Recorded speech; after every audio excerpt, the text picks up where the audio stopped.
Muy buenos días, mis queridos amigos. Efectivamente, ahora estamos en la última sesión que, como nos hemos dado cuenta, uno de los aspectos interesantes de todo este temario está referido a, primero, una distinción entre lo que es ética y moral.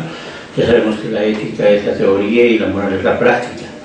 Y por otro lado, los principios que son tan importantes para todos nosotros. Yo les decía que, por ejemplo, en mi vida personal yo considero tres principios: el principio de humanización, donde para nosotros las personas, los seres humanos, son un fin en sí mismos. El segundo principio es la reciprocidad, que es fundamental para nuestras vidas, porque en sentido positivo dice: haz aquellas cosas que quisieras que los demás hagan contigo, o en sentido negativo dice: no hagas aquellas cosas que no quisieras que los demás te lo hagan. Y el principio de no arbitrariedad, por el cual con nuestras acciones no perjudiquemos a terceras personas. Además, hemos hablado de los valores, y dentro de los valores ya nos hemos dado cuenta que hay valores de mínima jerarquía, como los utilitarios, o de lo agradable o de lo desagradable. Luego están los vitales o de bienestar, y después están los culturales, entre los cuales están los del conocimiento, verdadero o falso, los de la moral, donde nosotros establecemos situaciones de justicia en nuestras propias acciones, o de injusticia a veces, ¿no? O donde nosotros estamos estableciendo nuestra vida a través de la bondad, o también de la maldad. Y bueno, los valores estéticos, donde efectivamente actúan ahí lo bello y lo feo. Y por otro lado, hemos terminado la sesión pasada respecto de las virtudes, ¿no? Y entre las virtudes yo les decía que, así como Platón establecía 4 virtudes, es decir, la prudencia, el coraje moral, la justicia y el equilibrio, yo le inventaba 2 más, que es la solidaridad y la veracidad. Por supuesto, además de esas, hemos visto las que vendrían a ser virtudes de la administración pública. Hoy día, fundamentalmente queremos referirnos al Código de Ética del Ministerio Público. Para mí fue una satisfacción enorme que, en tiempos en los que estuve en la primera ratificación como fiscal superior titular, en el año 2010, me invitó el señor fiscal supremo, en ese entonces Avelino Guillén, para conformar la comisión con un fiscal adjunto al Supremo, el doctor Iván Quispe, y 2 extraordinarios trabajadores desde entonces. Y entonces nos pusimos a hacer este código de ética, que hoy en día está vigente, y que a través de él nosotros regulamos nuestra conducta.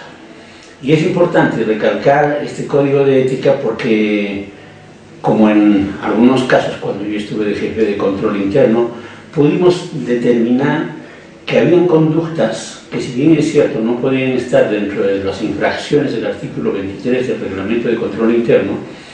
Posiblemente, más bien, nosotros podíamos acudir al Código de Ética del Ministerio Público. Tanto así que, por ejemplo, en su momento el Consejo Nacional de la Magistratura, en un caso en el que se pidió la destitución de una fiscal, ellos dijeron: bueno, en términos generales, por el tipo de peritajes que se han hecho, posiblemente esto nos lleve a la duda, pero que, sin embargo, nosotros no podemos dejar de tener en cuenta el Código de Ética del Ministerio Público, donde efectivamente la gente debe de proceder con veracidad, con honestidad y fundamentalmente con justicia. Y ellos mismos dijeron que ahí sí había una infracción que, si bien es cierto no merecía la destitución, sí merecía una sanción menor, como es la de 30 días de suspensión. Entonces nos damos cuenta que no solamente a nivel nuestro, o sea, como institución y como los órganos de control lo establecen, sino también a nivel del Consejo Nacional de la Magistratura, echa mano de este Código de Ética del Ministerio Público, para que efectivamente, si nosotros no encontramos, porque lo interesante de todo es cómo funcionamos nosotros con el principio de tipicidad, y a veces cuando nosotros encontramos un término muy genérico, como es el que se desarrolla, por ejemplo, a través de infracciones, conducta deshonrosa, dice, por ejemplo, en el caso de las infracciones del artículo 23 del reglamento, pero ello, por ejemplo, se puede llevar más a una situación más específica que está claramente establecida en el Código de Ética.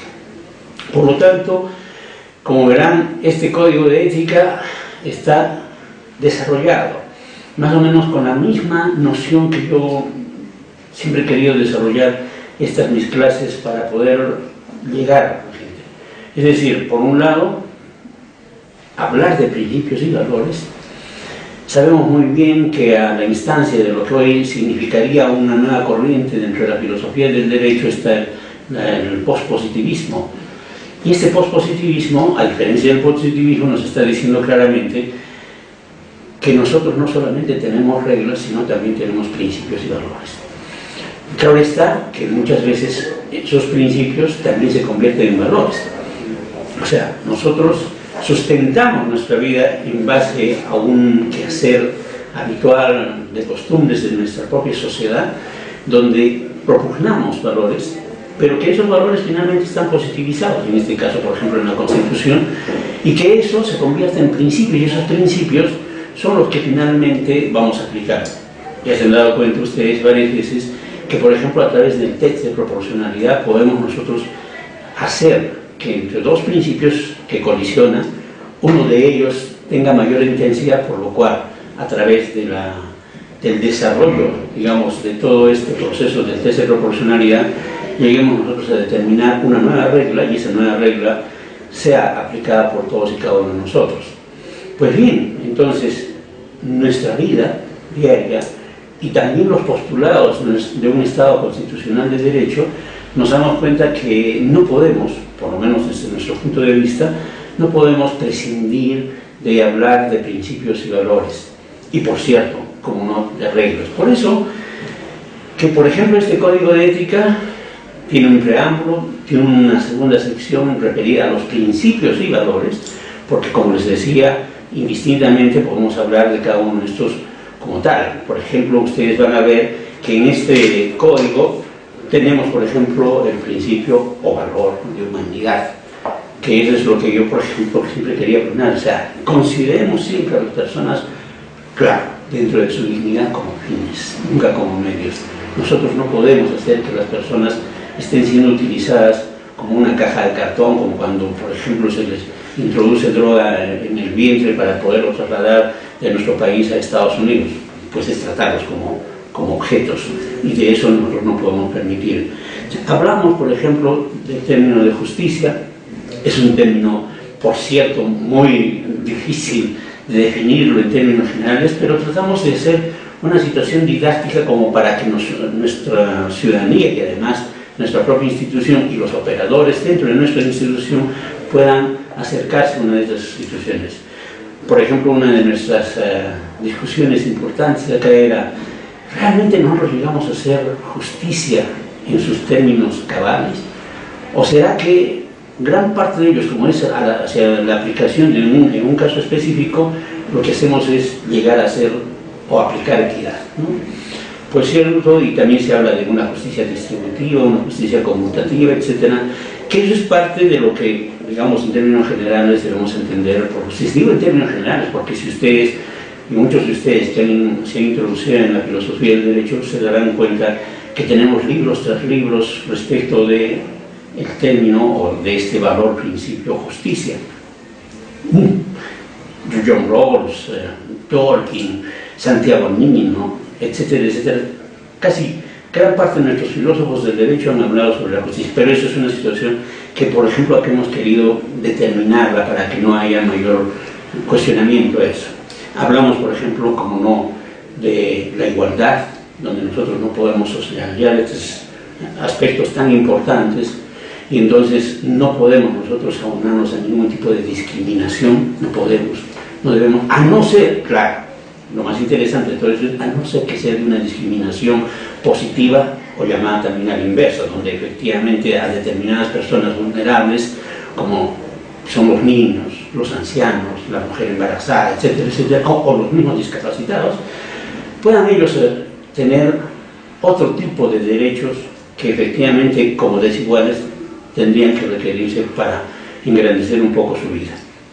Y bueno, también está el principio valor de no arbitrariedad, que es lo más importante para nosotros, porque todas nuestras acciones tienen que estar en relación a nuestra sociedad, y cuando nosotros efectivamente vamos a utilizar un determinado momento en nuestro favor o en detrimento de alguna persona, de hecho de hecho que estamos vulnerando estos principios de valor que es fundamental para nosotros. Hablamos de la honestidad, de la probidad, igual como no, otra vez hablamos de la veracidad, porque creo que uno de los elementos fundamentales para alcanzar la justicia es ese valor de veracidad. Y por cierto, la objetividad, que para nuestro caso como Ministerio Público, cuando nosotros estamos haciendo la búsqueda dentro de una investigación de la verdad, creo que más que imparcialidad, lo que estamos buscando es ser objetivos.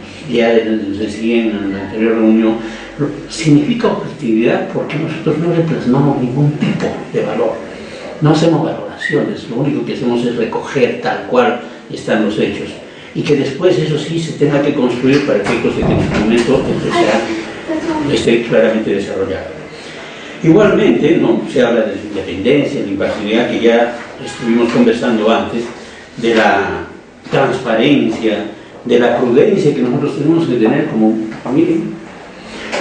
La anterior reunión estuvimos hablando de lo que significa para nosotros las virtudes, y dentro de esas virtudes claro está ya como principios o valores el de la prudencia, que como bien les decía, nosotros tenemos que ser gente que está abonada a ganar cada día mayor conocimiento y mayores experiencias, porque lo único que nos va a hacer ponderados en nuestra vida o prudentes es que efectivamente alcanzando mayor conocimiento, leyendo más, de hecho que vamos a hacer un trabajo mucho más técnico como fiscales o como trabajadores de la institución o como peritos, como en el caso de los señores de medicina legal.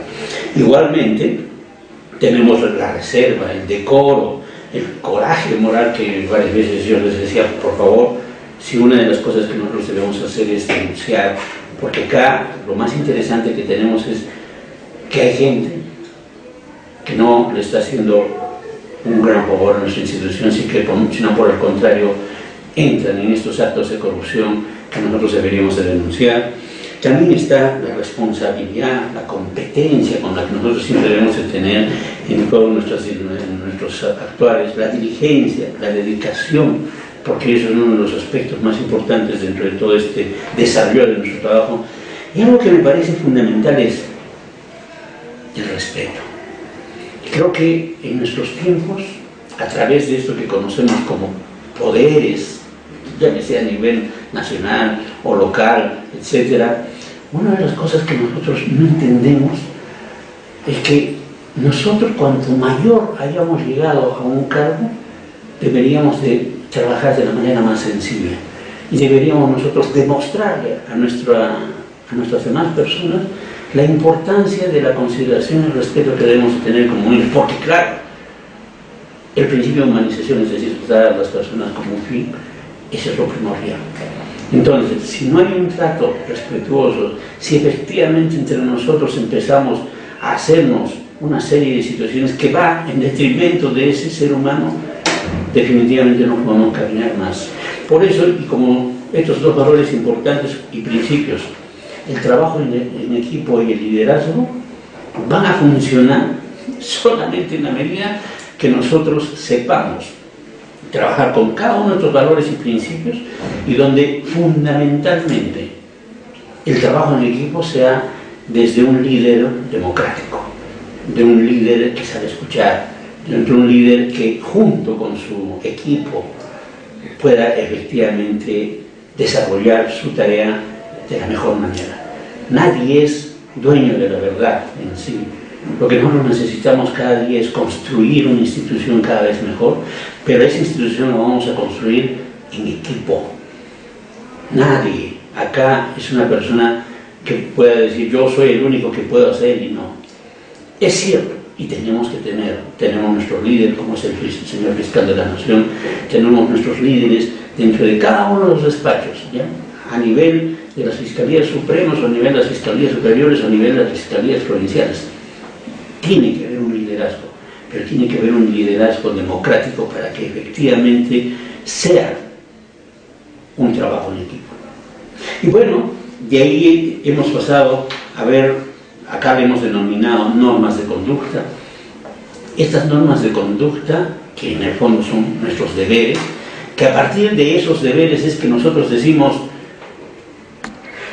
miren, nosotros hablamos de principios, desarrollamos nuestros valores y por otro lado lo que hacemos es tener deberes. Esos deberes son los que nosotros deberíamos desarrollar también.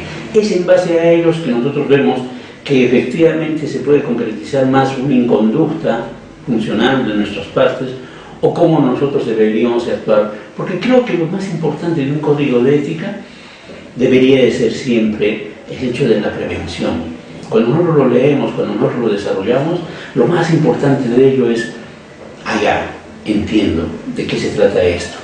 Y a veces no solamente basta este tipo de cursos para poder explicar tal o cual aspecto, sino que fundamentalmente tenemos las lecturas claramente y definidas inclusive dentro de ella para que no haya ningún otro problema a esos niveles.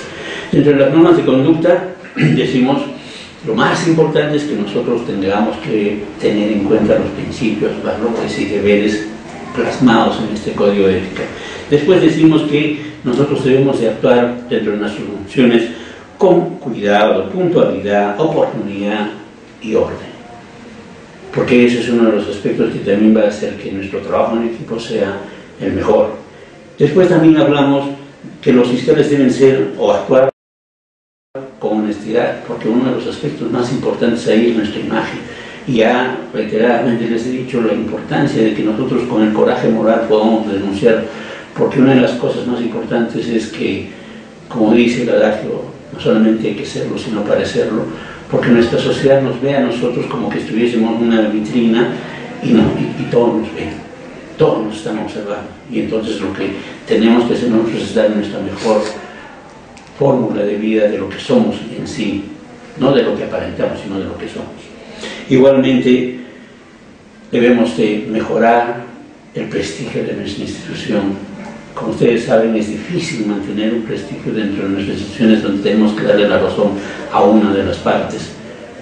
Y dentro de esas situaciones, entonces, mantener nuestro prestigio, que es una de nuestras labores fundamentales, es fundamental. Luego tenemos que se debe haber una mutua consideración y respeto, que eso es lo que ya conversábamos hace un rato, porque creo que es una de las infracciones mayores. Es decir, yo como superior tengo que esperar un saludo. Seguro que lo primero que yo haría es mirar a la otra persona y la otra persona juntos nos saludaremos. El asunto es que no cambia en nada nuestras jerarquías. Todos somos seres humanos, todos merecemos respeto, todos merecemos consideración. Cuando nosotros tratamos a nuestros clientes, claro, entre comillas clientes, a nuestros justiciables, a los que vienen por esa situación tan importante de justicia, lo primero que podríamos hacer siempre es tratarlos bien. Creo que dentro de las sobrecargas que tenemos nosotros en nuestro despacho, siempre vamos a encontrar en ellos que efectivamente nos tratan de una u otra manera, de acuerdo a cómo nosotros los tratamos. Muchas veces ellos llegan a control interno quejándose de su maltrato. Ese es uno de los aspectos que nos da la primera cara, la primera vista hacia los demás. Luego tenemos que sin perjuicio de nosotros nunca debemos ser parcializados. Nosotros no podemos trabajar con favoritismos, no podemos nosotros establecer situaciones de desigualdad. Todos tenemos el mismo derecho, a no ser que, como ya lo decía hace un rato, haya situaciones de vulnerabilidad que tenemos que darles un trato diferente. Pero después, nosotros en nuestra vida, cuando hacemos que accedan, por ejemplo, a nuestra institución, no hay ningún favoritismo. Cuando nosotros tenemos que darle a las personas tal o cual elemento para que trabajen mejor, pues no tiene que haber favoritismo, se les da por igual. A todos debemos de tratarlos de esa manera, no porque unos son mis amigos y los otros ¿qué son? Son parte de este trabajo. Y una de las cosas que nosotros tenemos que tener como responsabilidad es que acá no tengo yo ningún tipo de aprecio, gracia, nadie, simplemente pensar que es una institución en la que nosotros tenemos que desarrollarnos de tal manera que todos se encuentren tratados por igual. Y también podemos nosotros decir que en nuestras vidas tenemos que mantener una conducta social y de honorabilidad personal, que eso es fundamental. Nuestras vidas, en cada momento de nuestro ser, siempre debemos de pensar en cuán importante es cómo somos nosotros. La gente nos ve. la gente nos está calificando como somos. Lo más interesante, si nosotros hablábamos de cada uno de los aspectos en los que, por ejemplo, la gente cuando espera justicia o espera que se le dé la razón y que finalmente saben que no necesariamente tienen la razón, se van tranquilos cuando saben que uno está actuando de manera honorable, de manera objetiva, de manera imparcial, de manera independiente y con la verdad. Esas situaciones son las que necesitamos para que nuestra sociedad nos vea de otra manera. Igualmente, debemos de tener mesura con el trato que tenemos con los medios de comunicación. Nosotros fundamentalmente desde el punto de vista, por ejemplo, de las fiscalías penales, con el Código Procesal Penal, ellos tienen ahí dos situaciones importantes, que es la reserva y el secreto. Cuando nosotros filtramos información, posiblemente lo que estamos haciendo es malograr una investigación importante. Así que cuando nosotros, porque eso sí, nuestra sociedad nos está pidiendo y hace preguntas, nos está pidiendo respuestas, y de hecho tenemos que dárselas, pero con mesura, dentro de una situación que nosotros sepamos que ahí no soy el dueño yo de esto o del otro, simplemente soy una persona que estoy haciendo mi trabajo, pero cuidando de lo que tenemos que decir. Alguna vez algún juez tuvieron que sancionarlo, el órgano de control del Poder Judicial. Ahí está la sentencia. Cuando él justamente fue a decir, pero señores, yo interpongo una acción de amparo porque se me está vulnerando mi derecho a la libertad de expresión. Y en ese caso, por ejemplo, le dijo el Tribunal Constitucional, no señor, los jueces fiscales, los magistrados, tienen determinados valores dentro de su vida que cuidar, porque efectivamente nosotros tenemos que ver un caso. El señor juez lo que hizo en este caso es que al rechazar una determinada denuncia penal formulada por el Ministerio Público, él dijo, en estos casos no hay delito. Claro, y era un asunto que tenía que ver, por ejemplo, con Montesinos. ¿Y qué pasó? Que apelaron de esa resolución.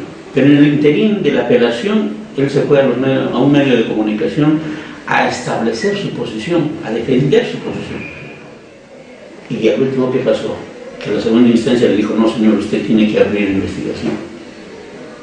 ¿Qué hacía? Si había dicho su posición. ¿Qué hacíamos frente a una situación en la que él ya estaba actuando con una dirección?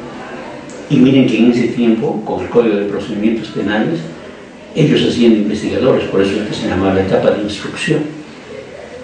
Esas situaciones, por ejemplo, hacen de que nosotros tenemos que guardar la mesura del caso para que tengamos cuidado de cuándo y qué decimos. Nuestra sociedad necesita de nosotros, sí, de que les demos ciertas respuestas, pero esas respuestas tienen que tener la mesura del caso. Finalmente, bueno, no finalmente, uno de los aspectos penúltimos que establece dentro de estas normas de conducta o deberes es que nosotros tenemos que fortalecer e incrementar nuestros conocimientos. Una de las situaciones mayores es, no podemos quedarnos en situaciones que hace 20 o 30 años o que hace 15 años se estuvieron diciendo. Hoy en día tenemos que, como material jurídico, todos nosotros ya no podemos hablar solamente de la norma. Hablamos hoy en día de la jurisprudencia, hablamos hoy en día de la doctrina, posiblemente inclusive hablamos nosotros de la filosofía del derecho para poder saber en qué nos situamos cada uno de nosotros. O sea que nuestro material jurídico hoy en día, que debemos de conocerlo, porque no puede ser que ayer se dio una nueva jurisprudencia y posiblemente inclusive vinculante y nosotros no la conozcamos, y que todavía estemos resolviendo de otra manera.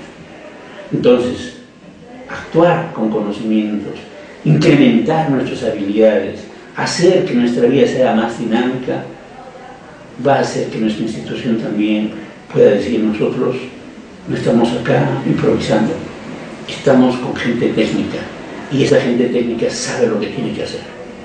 Ahora sí, finalmente podemos decir que uno de los aspectos más importantes es el liderazgo.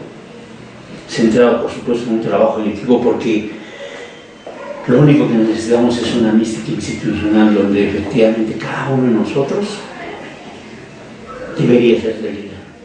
Cada uno de nosotros debería de poner un granito de arena, y dentro de ese granito de arena hacer que nuestro equipo como tal funcione. La institución, el Ministerio Público, como varias veces yo les decía, no son las 4 paredes que tenemos. Podría ser que tengamos los mejores edificios de Latinoamérica, si quiere. Pero ¿qué hacemos si no tenemos la gente preparada, la gente bien capacitada, la gente honorable, la gente íntegra, la gente que a final de cuentas va a ser la que resuelva? Y va a ser la que vea desde una situación, un aspecto racional y sensible, qué es lo que está pasando con nuestra sociedad y qué es lo que necesita nuestra sociedad. Por eso, la institución, nuestra institución, el Ministerio Público, es una institución que está fundamentalmente desarrollada a través de seres humanos. Que esos seres humanos, llámense fiscales o personal administrativo o de medicina legal, que ellos tengan mejores situaciones materiales o condiciones materiales de trabajo, está muy bien. Pero lo más interesante es ellos. Por eso es que una de las cosas que me preocupan, y de hecho que preocupaban en este código de ética, y preocupan aún, es capacitémonos. Tenemos que capacitarnos constantemente. El desarrollo, como el de ahora, es eso. Tratemos de abarcar los mayores cursos que podamos hacer, sin, por supuesto, descuidar nuestro trabajo, pero eso nos va a incrementar nuestros valores, eso nos va a hacer mucho más sólidos en lo que queremos en esta vida, y lo más importante, hacer que nuestra institución crezca, pero crezca fundamentalmente en una buena imagen. Muchas gracias.